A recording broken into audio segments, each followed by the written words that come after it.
벌써 5월의 첫 주가 시작되었습니다. 시간이 너무 빨리 가는 것 같습니다. 사실 5월의 첫 주고 해서 말씀을 이제 가정의 달이기도 하고 오늘은 어린이날인데요. 그래서 그런 말씀을 전해드리면 참 좋겠지만 제 마음에 참 넉넉지가 않아서 많은 고민을 하다가 다른 주제로 좀 준비해봤습니다. 그래서 주님은 참 어린이들을 사랑하셨고 어린이들을 내게 오는 것을 금하지 말라. 하나님의 나라가 이런 자의 것이라고 주님 말씀하셨습니다. 그래서 어린이 하면은 이제 성경에서는 두 가지 의미로 볼 수 있는데요. 참 순수한 면이 있고 하나님을 순수하게 따르는 그 마음의 겸손함을 얘기하실 때 어린이를 표현하시고요. 하나 또 고린도전서 13장에 보시면 내가 장성한 후에는 어린아이를 버렸다 이렇게 말씀하시므로 어린아이 하면은 좀 어리석거나 좀 부족한, 연약한 이런 모습으로 또 대표되기도 합니다. 그래서 우리가 가져야 할 자세는 그러한 어떠한 어린아이의 그런 순수한 면을 참 본받아야 할 것이라고 생각이 듭니다. 그리고 가정의 달이기도 한데요. 물론 시간적으로 보면 아담과 하와를 먼저 지으셨지만 그 창세 전부터 서신서에 보면 비밀이었던 교회는 나중에 드러나게 되었지만 말씀을 통해서 보게 될 때 교회도 사실은 하나님께서 창세 전부터 계획하셨던 것으로 말씀에 나와 있습니다. 그렇게 볼 때 하나님의 계획은 이 가정을 통해서 결국 교회를 이루시고 또 교회가 가정을 세우는 이러한 섭리를 계획하셨던 걸로 보여집니다. 그래서 가정 없는 교회는 있을 수가 없고요. 또 교회가 없이 가정이 세워질 수 없음을 깨닫게 됩니다. 가정과 교회는 동전의 양면처럼 뗄 수 없는 관계이고 상호 보완적이면서 균형을 잡아서 가야 할 그러한 저희들의 그런 대상인 것으로 생각이 듭니다. 그래서 우리 동성교회 성도님들은 가정이나 교회 어떤 한 곳에 치우치지 않는 이러한 삶이 되시기를 바랍니다. 그래서 말씀을 묵상하면서 제 마음이 참으로 참담한 심정입니다. 그래서 교회가 이렇게 나눠지고 뿔뿔이 흩어지게 되는, 그래서 사실 엄밀히 말하면 이렇게 건전한 의미에서 볼 때 개척이라고 우리가 표현을 하지만 사실 개척이라고 말할 수는 없는 이러한 상황입니다. 그래서 아들 압살롬을 피할 때에 지은 시편 3편에서 다윗은 이렇게 고백합니다.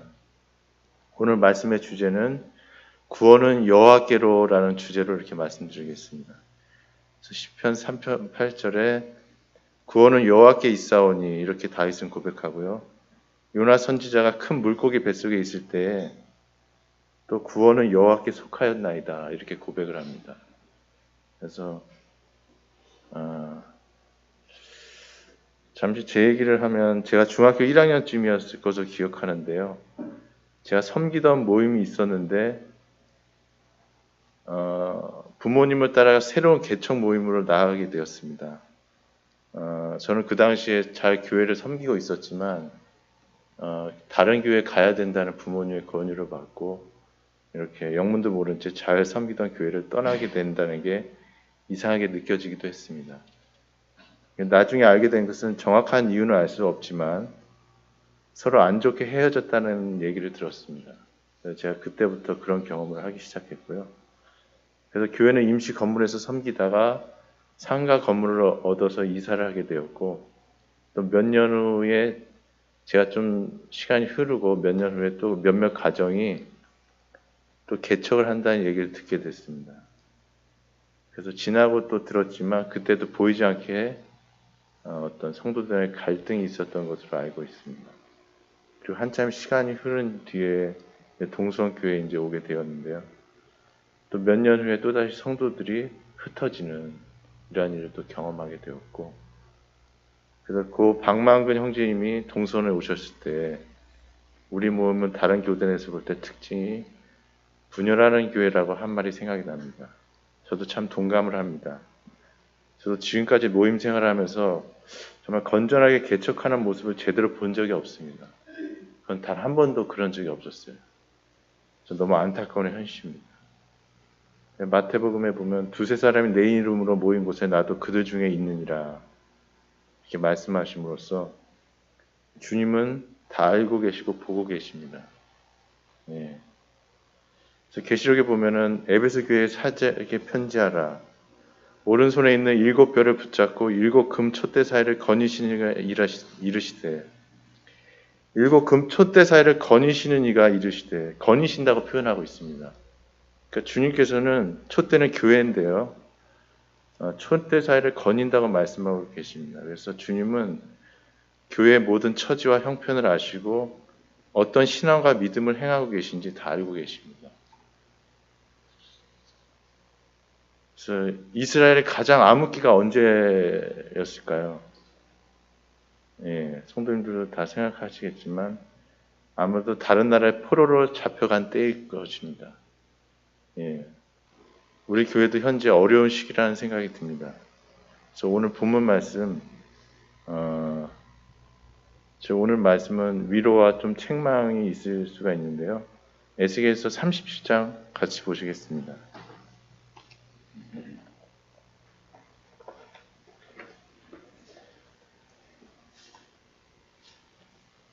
에스겔서 37장 1절에서 10절입니다.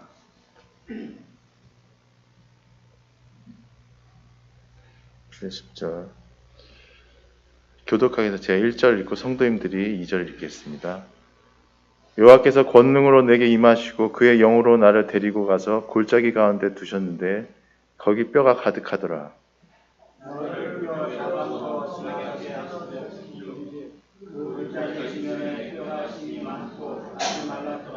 그가 내게 이르시되 인자야 이 뼈들이 능히 살 수 있겠느냐 하시기로 내가 대답하되 주여 주께서 아시나이다.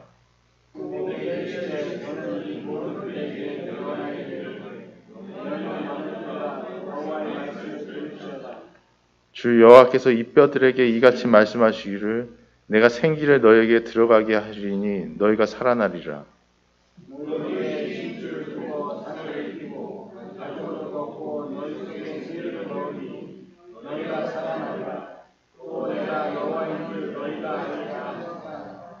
이에 내가 명령을 따라 대언하니 대언할 때 소리가 나고 움직이며 이 뼈 저 뼈가 들어맞아 뼈들이 서로 연결되더라.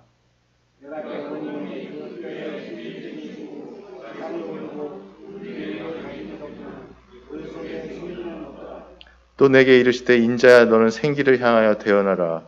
생기에게 대언하여 이르기를 주 여호와께서 이같이 말씀하시기를 생기야 사방에서부터 와서 이 죽음을 당한 자에게 붙어서 살아나게 하라 하셨다 하라.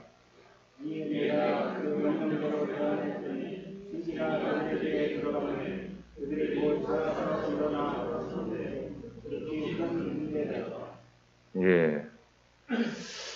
여기 보면 마른 뼈들이 나옵니다. 이 뼈들은 11절에 보면 이스라엘 온 족속입니다. 포로로 잡혀갔던 이스라엘 백성을 상징합니다. 이렇게 패역한 이스라엘에게 하나님은 이 뼈 저 뼈 들어맞아 뼈가 서로 연결되고 힘줄이 생기고 다시 생기가 더 살아난다는 말씀을 에스겔을 통해서 말씀하십니다. 얼마나 자비와 긍휼과 은혜의 하나님이십니까? 이러한 이스라엘에게도 하나님께서 긍휼을 베푸셔서 다시금 회생의 약속을 주십니다.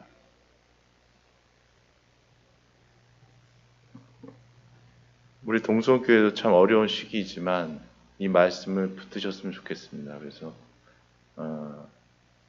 이스라엘에게도 그렇게 우상 숭배와 죄가 만연했던 그 이스라엘에게 하나님께서 이러한 약속의 말씀을 하신 것처럼 우리에게도 희망은 있다라는 생각을 하게 됩니다. 그래서 머지않아 이제 미래에 이스라엘은 다시 회복될 것이고 주님이 통치하시는 그 나라에서 이스라엘이 다시 제사장 나라가 될 것입니다. 37장 15절부터 23절 한번 다시 교독해 보겠습니다. 제가 15절 읽겠습니다. 여호와의 말씀이 또 내게 임하여 이르시되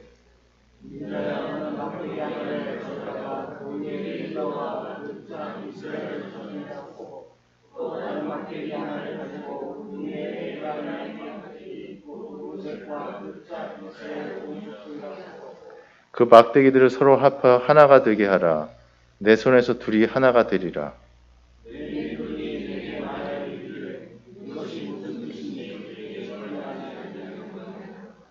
너는 곧 이르기를 주 여호와께서 이같이 말씀하시기를 내가 에브라임의 손에 있는 바 요셉과 그 짝 이스라엘 지파들의 막대기를 가져다가 유다의 막대기에 붙여서 한 막대기가 되게 한즉 내 손에서 하나가 되리라 하셨다 하고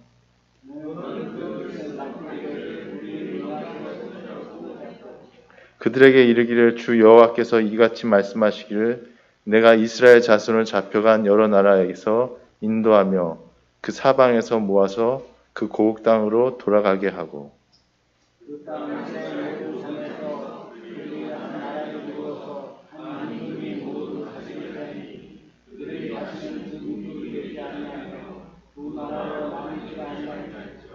그들이 그 우상들과 가증한 물건과 그 모든 죄악으로 더 이상 자신들을 더럽히지 아니하리라.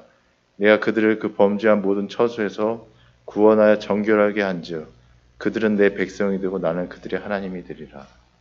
아멘. 예.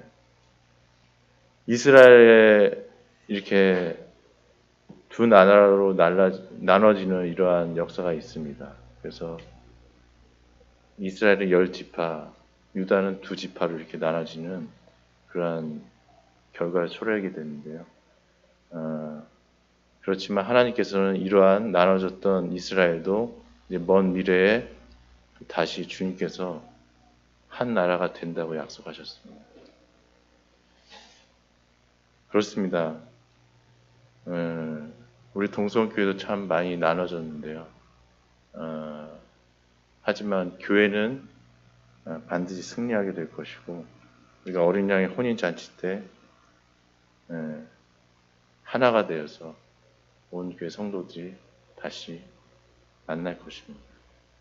그래서 주님이 공중 재림하실 때 우리가 교회도 주님의 부름을 받을 것입니다. 그럼 이렇게 패역한 이스라엘이 가장 번성했던 시기는 언제일까요?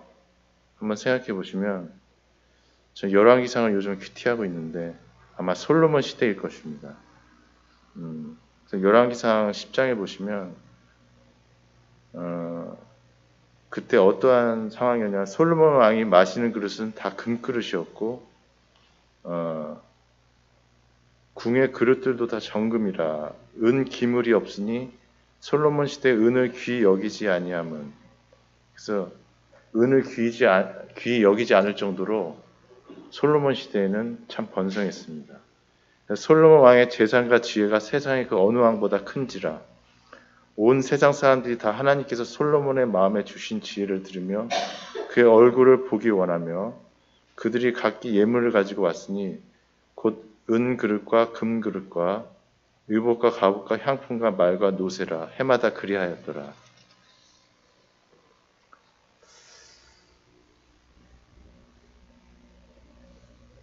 사실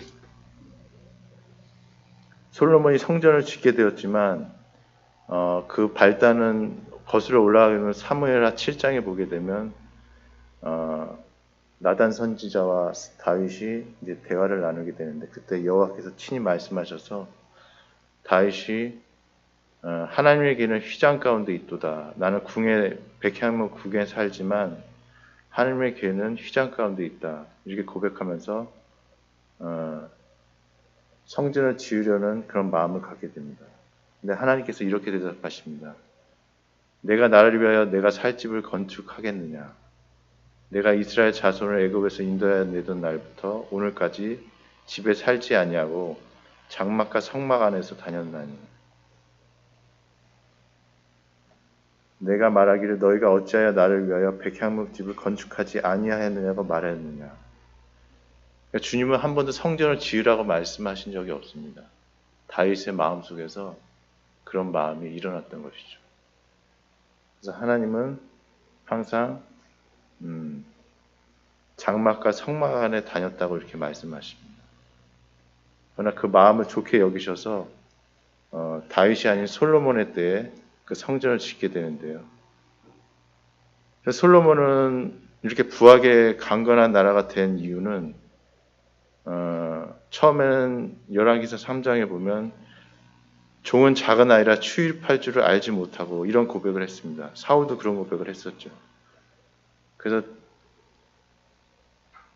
하나님께서 무엇을 원하는 걸 구했을 때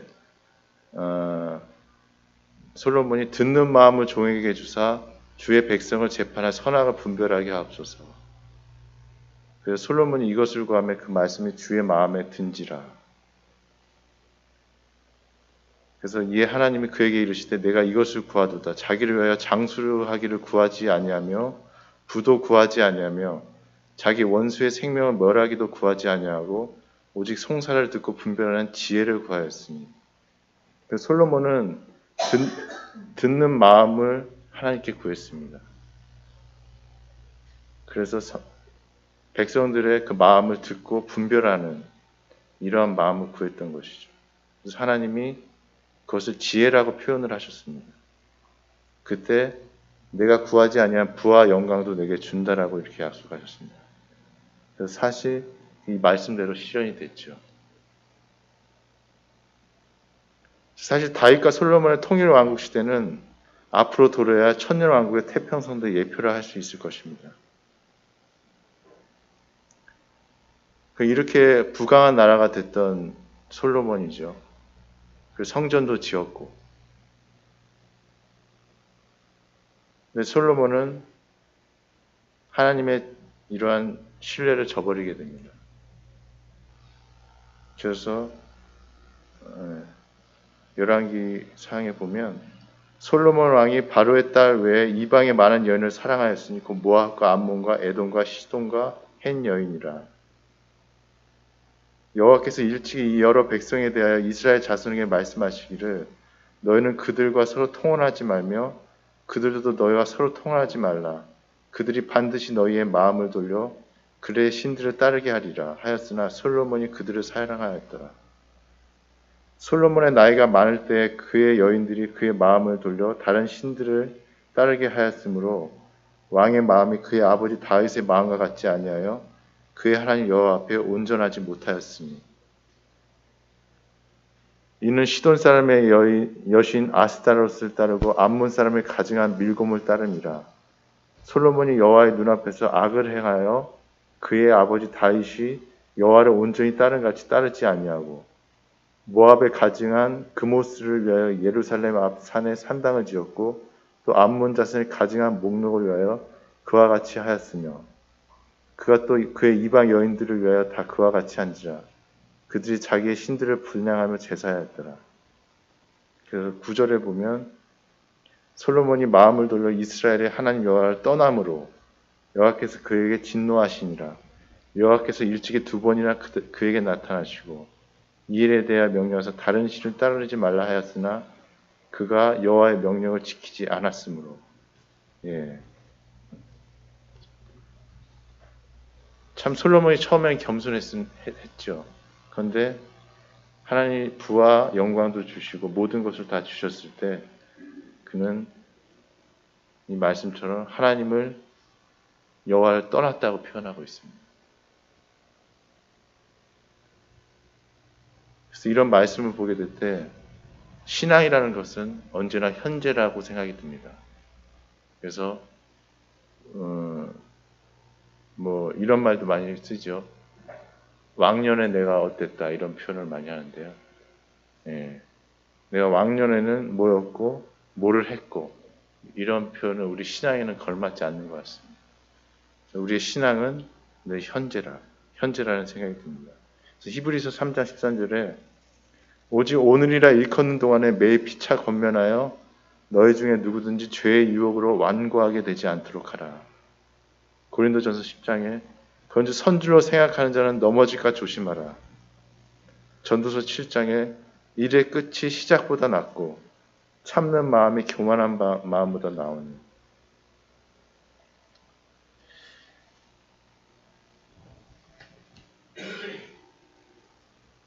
그 동성교회 성도수가 많이 이제 줄었습니다. 그러나 경험적으로 보게 될 때 사람이 많다고 하나님께 칭찬받는 것이 아니라 어떻게 행하느냐가 중요합니다. 사람이 많아도 주의 뜻을 행하지 않으면 아무 소용이 없습니다. 그러나 적어도 주님의 뜻을 받들면 희망이 있습니다. 그래서 사무엘상 14장에 요나단이 블레셋과 전쟁할 때 이런 표현을 합니다. 여호와의 구원은 사람이 많고 적음에 달리지 아니하였느니라.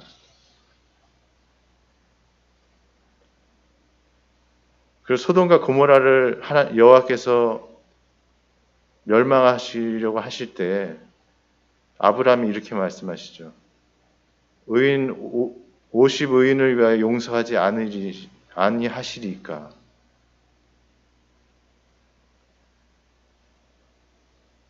그래서 하나님께서 의인 50명을 찾으면 그들을 위하여 온 지역을 용서하리라.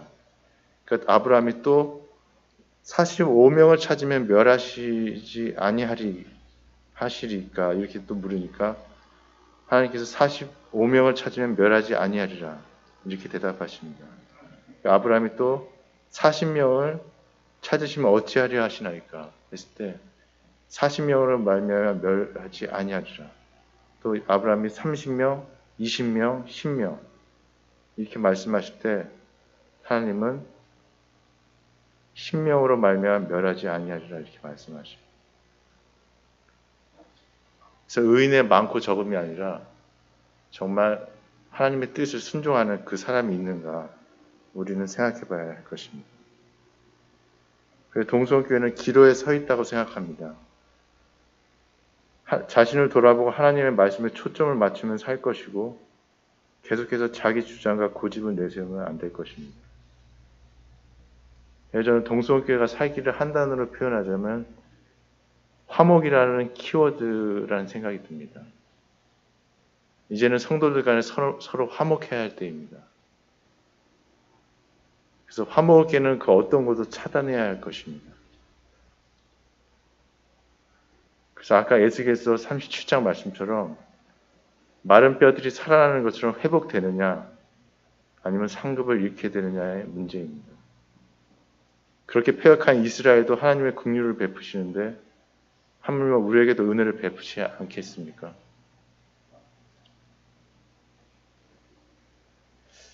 계시록 2장 3절에 보면 7교회가 나옵니다. 2장 5절에 보면 그러므로 어디서 떨어졌는지 생각하고 회개하여 처음 행위를 가지라. 만일 그리하지 아니하고 회개하지 아니하면 내가 내게 가서 내 촛대를 그 자리에서 옮기리라. 귀 있는 자는 성령이 교회들에게 하시는 말씀을 들을지어다. 결국 주님께서 교회들에게 하시는 말씀은 각 개인이 주님 앞에 합당히 서는 것을 말씀하고 계십니다. 그래서 버가모 교회는 계시록에 보시면 충성된 중에 안디바가 있다고 말씀하셨습니다. 그래서 믿음을 저버리지 않았다고 이렇게 안디바를 칭찬하셨습니다. 근데 버가모 교회에는 발람의 교훈을 지키는 자들이 있다고 책망하셨습니다. 그러니까 교회의 전체적인 사정을 아시지만 또 그 교회 가운데 하나님은 각 개인을 보신다는 것이죠. 발람의 교훈을 따르는가, 안디바 같이 믿음을 저버리지 않는가. 또 사대 교회는 그 옷을 더럽히지 아니한 자 몇 명이 내게 있어 흰 옷을 입고 나와 함께 다니니 그들은 합당한 자의 연고라. 여기서 그 옷을 더럽히지 아니한 자 몇 명이 있다라고 표현하고 계십니다.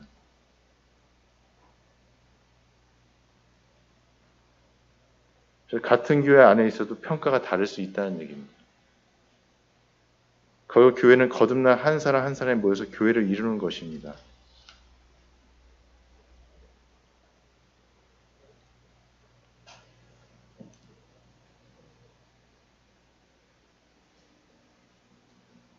그래서 에스겔서 18장에 보시면 읽진 않고 한번 펴보시겠습니다. 앞으로 넘기셔서 에스겔 18장입니다.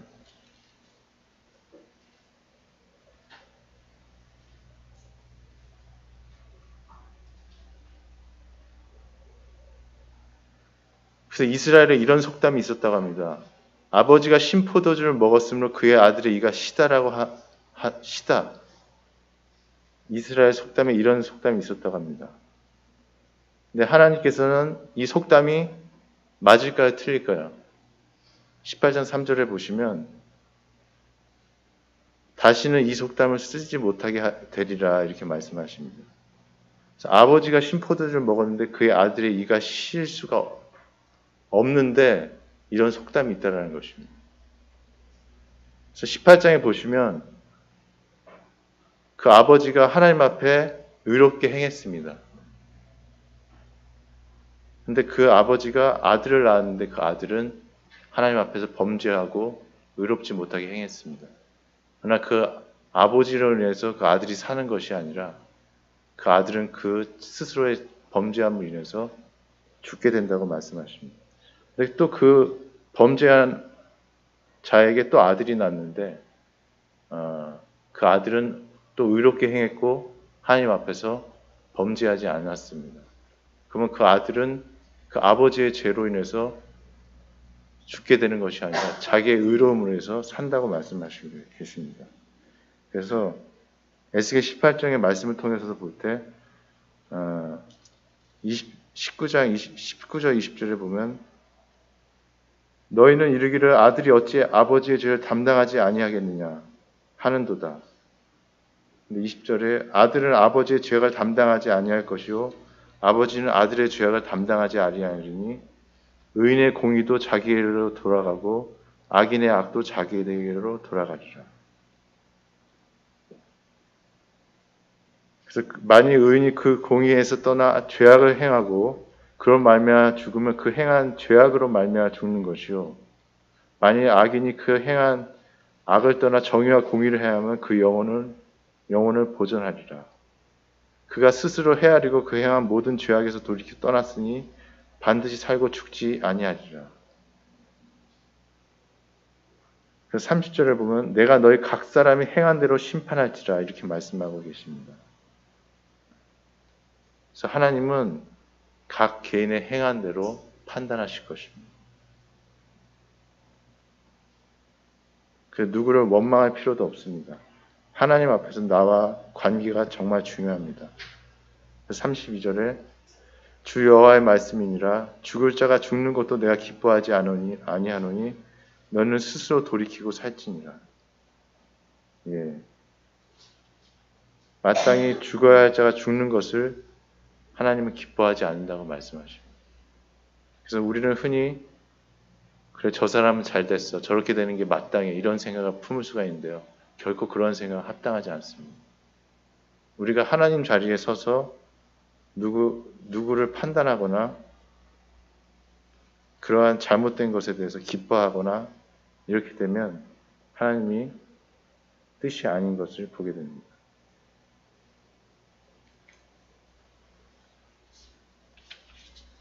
다윗도 임종을 앞두고 솔로몬에게 유언을 할 때 다윗이 압살롬을 피해서 도망갈 때 다윗에게 선대를 했던 사람이 있죠.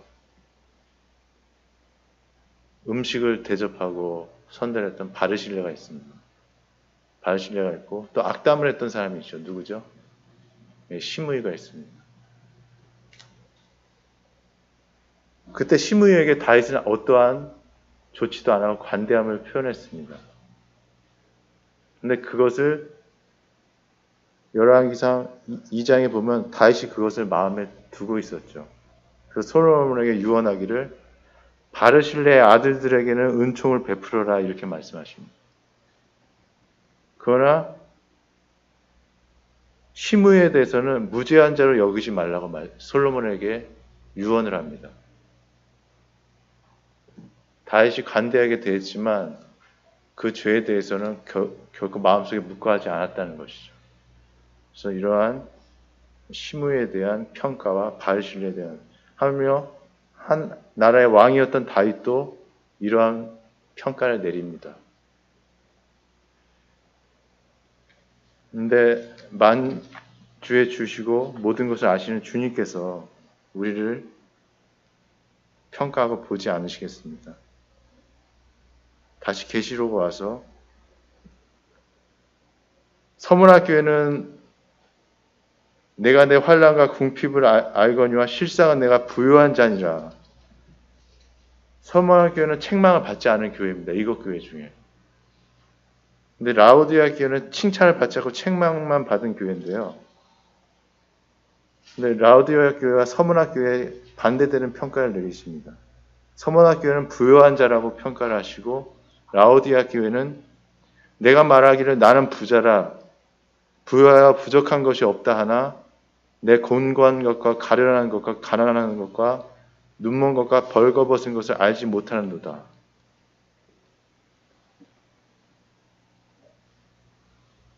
서문학 교회는 궁핍했다고 말하지만 실상은 부유하라고 평가를 내리십니다. 성도 여러분, 동성교회는 어떻다고 생각하십니까? 모든 것을 다 가지셨습니까? 부유하다고 생각하십니까? 아니면 영적으로 정말 부유하십니까?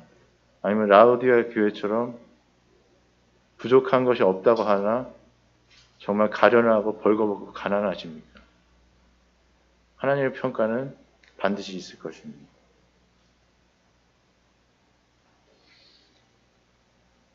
빌라델비아 교회도 칭찬만 받은 교회인데요.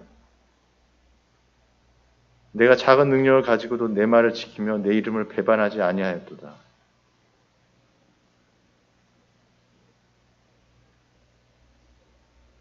이제 저희 교회도 많은 할 수 있는 인력이 줄었기 때문에 능력은 작아졌다고 할 수 있습니다. 그러나 하나님이 보실 때 빌라델비아의 평가는 내가 작은 능력을 가지고도 내 말을 지키며 내 이름을 배반하지 아니하였다.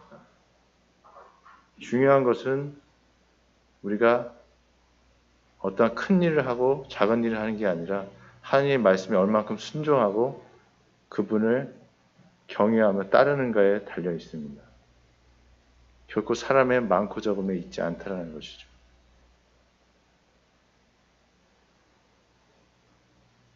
그래서 7 교회를 잠깐 제가 봤는데요.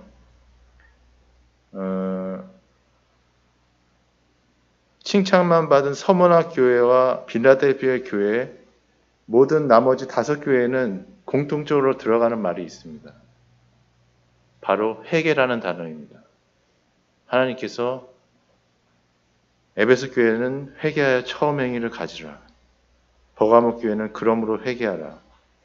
두아디아 교회는 회개하지 아니하면 사대 교회는 회개하라. 이런 말씀이 들어갔습니다. 공부 열심히 하는 학생에게 공부하라고 하는 말이 옳은 표현일까요? 아닐까요? 그럼 상당히 기분 나빠할 것입니다. 마치 그런 것처럼 서문학 교회와 빌라델비아 교회는 잘하고 있었습니다. 그래서 잘 찾아보니까 서문학 교회와 빌라델비아 교회는 주님께서 회개하라는 말씀을 한 번도 안 하셨어요.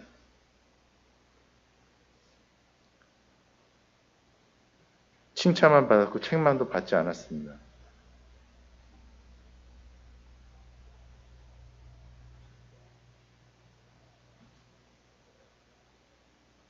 근데 라우디아 교회 같은 경우 책망만 받았지만 주님께서 말씀하시기를 열심을 내라 회개하라 이렇게 말씀하십니다.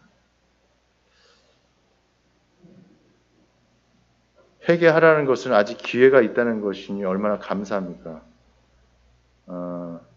계시록 9장과 16장에 보면 환란의 때가 나오는데 그때에 가면은 그런 환란을 겪고서도 사람들이 회개하지 않는다고 성경에 기록되어 있습니다.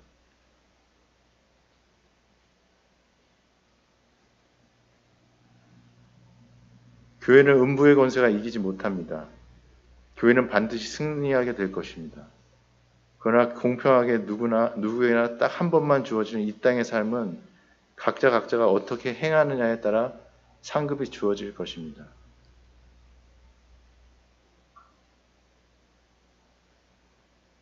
그래서 계시록 22장 12절에 보면 보라 내가 속히 오르니 내가 줄 상이 내게 있어 각 사람에게 그가 행한 대로 갚아주리라.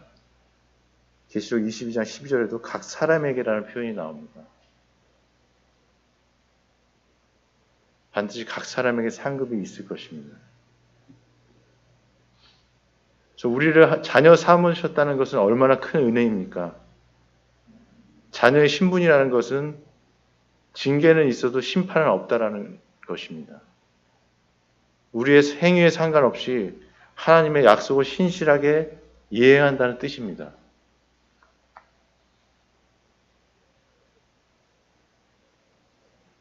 하지만 자녀에게 그 책임 또한 큽니다. 반드시 그 행한 대로 상급이 있을 것입니다. 그래서 요한복음 1장 12절에 영접하는 자 곧 그 이름을 믿는 자들에게는 하나님의 자녀가 되는 권세를 주셨으니 아담 한 사람으로 말미암아 세상에 죄가 들어오고 모든 사람이 죄인이 되었지만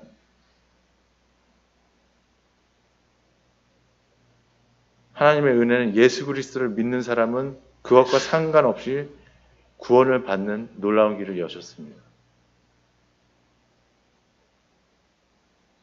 만약 예수 그리스도가 이 땅에 오지 않으셨다면 우리는 아담으로 인해서 모든 사람이 심판을 받게 됐을 것입니다.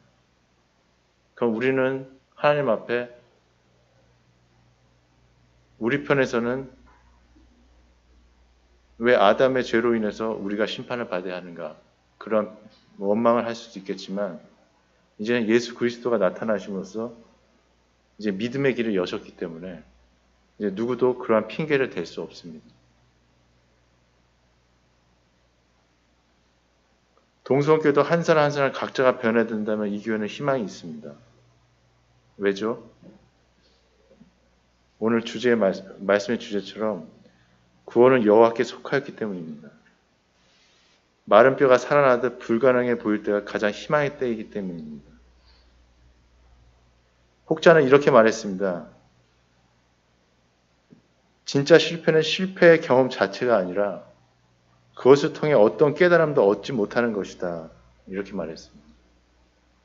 어떠세요? 공감이 되십니까?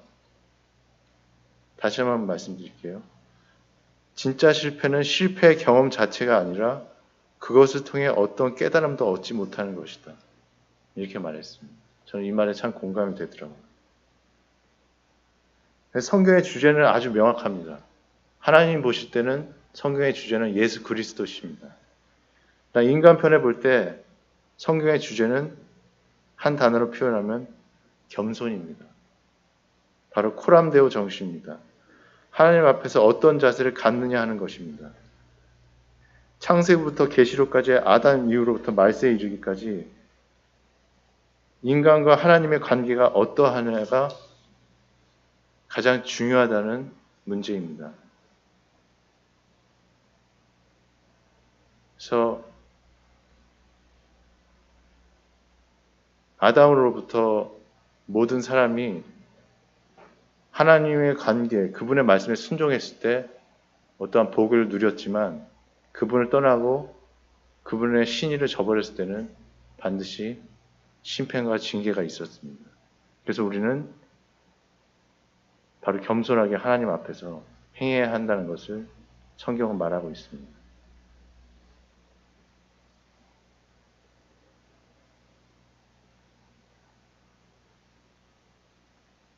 그럼 미가서 끝으로 6장을 찾아보겠습니다.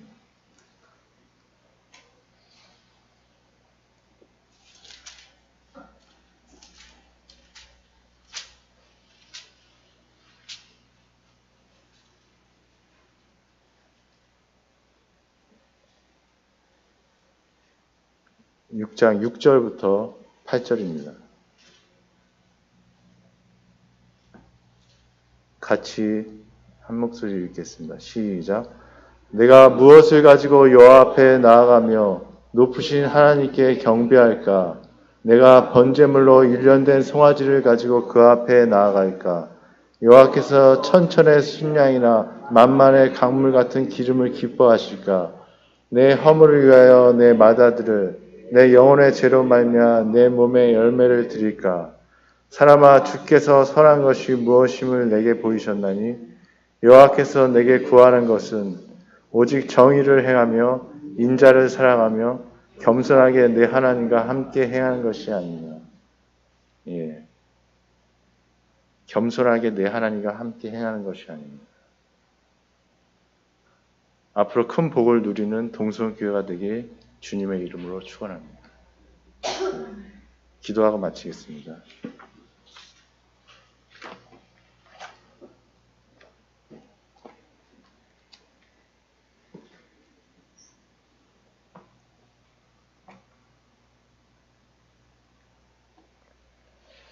하나님 감사드립니다. 동성교회를 정말로 사랑하시는 하나님 감사드립니다. 아니 동성교회가 아니라 이 동성교회에 속해 있는 각 성도 개개인을 보고 계시고 사랑하시는 하나님께 감사드립니다. 아직도 우리에게 기회를 주시고 은혜의 때를 마감치 아니하시는 하나님께 감사드립니다. 앞으로 정말 이 동성교회가 화목할 수 있도록 주님 도와주시기 원합니다. 나의 말과 행동이 정말 이 교회의 화목을 위한 것인가 아니면 화목을 깨트리는 것인가를 생각하고 말하고 행동할 수 있도록 주님 도와주시기를 원합니다. 저 주님의 인격과 사역을 닮아가고 앞으로 이 교회 동성교회가 그분의 인격과 사역을 실천하는 그런 교회가 되게 하시고 먼 훗날에 칭찬받는 교회가 될 수 있도록 인도하시기를 원합니다. 감사드리며 예수님의 이름으로 기도합니다.